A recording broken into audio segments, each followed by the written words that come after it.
Bonjour. Serigne Hassan Mbacké fait encore parler de lui. Sorti vendredi dernier de prison, le marabout karimiste est allé rendre visite au khalife des Mourides, lequel, selon les propos prêtés à Serigne Sidi Serigne Cheikh Thioro Mbacké et rapporté par la presse, a fait des remontrances à Serigne Hassan Mbacké.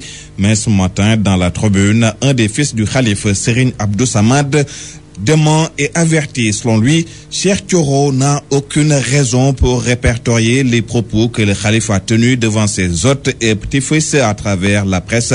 S'il était nécessaire de le faire, il aurait demandé à Serigne Bass Abdou Khadre, son unique porte-parole, de s'en occuper.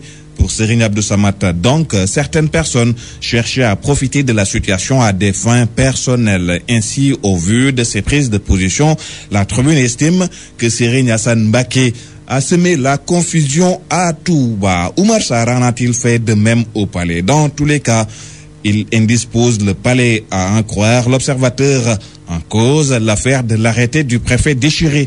Mais à ce propos, rapporte l'Obs, le chef de l'État recommande la prudence pour ne pas tomber dans un piège d'Oumar Sarr.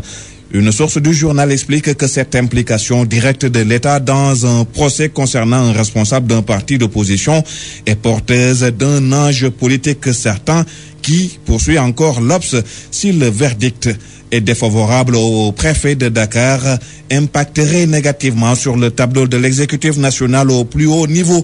Macky Sall, dans le même temps, mène audience et consultation. Selon le Populaire, qui nous apprend dans la foulée que le chef de l'État a reçu le général Babacar Gaye, ex-chef de la MINUSCA, une audience qui, d'après mon confrère, relance le débat sur un remaniement du gouvernement.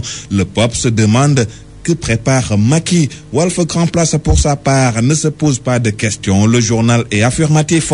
Les choses se précisent. Pour preuve, mon confrère informe que le général Babacar Gaye est consulté. Walf Grand Place donne également le nom de ce qu'il qualifie de rescapé du gouvernement Boun Abdallah Dionne II. Quoi qu'il en soit, remaniement ou pas, Leral Askan Wi plaide, lui, la dissolution, car pour son président Omar Faye, Macky Sall a désavoué les membres du gouvernement en convoquant les directeurs généraux à Popenguine.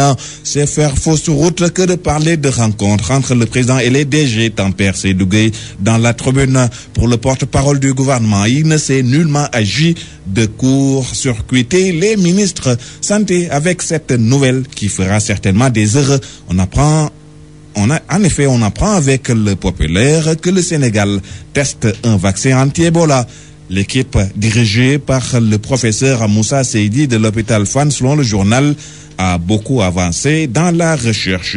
Les lépreux pendant ce temps souffrent le martyre, car d'après l'enquête quotidienne, aucun lépreux n'a bénéficié de bourse de sécurité familiale ni de carte d'égalité des chances. 10 à 20 personnes sont logées dans des chambres de 4 mètres sur 3. L'enquête décrit ainsi l'enfer des lépreux. Les impactés de l'autoroute Ila Touba ne semblent pas beaucoup plus lotis. Une maison indemnisée à 2 millions de francs CFA, là où d'autres propriétaires terriens qui ne sont qu'à l'étape de la fondation reçoivent 4 millions.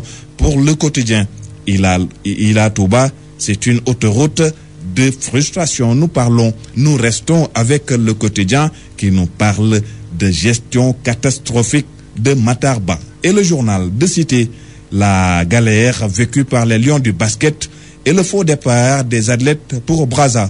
Bonne lecture à toutes et à tous.